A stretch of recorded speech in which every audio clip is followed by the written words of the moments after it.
If you want to learn how to speak, read, and write the Igbo language, you should first study the Igbo alphabet. There are 36 letters of the Igbo alphabet, and in this video, we will teach you how to read the 36 letters of the Igbo alphabet. Gịnị ka anyị na-ekwu maka ya taata? Na ọ bụrụ na ị chọrọ ịmụta ịgụ, ịsụ na idekwa asụsụ Igbo, ị ga-ebu ụzọ mụọ mkpụrụ edemede Igbo nke a na-akpọ abịdị Igbo. Abịdị Igbo ọ dị ole? Ọ dị 36. N'ihe onyonyo nke ụbọchị nke taa, anyị ga-akụziri unu ka esi agụpụta ya bụ abịdị Igbo.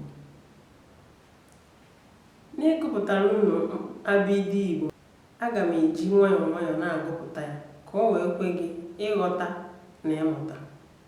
Ngwa ka anyị bido. A, B, Ch, D, E, F, G, W, R, G, H, I, J, K, B, W, L, M, N, Ng, Nw, Ny, O,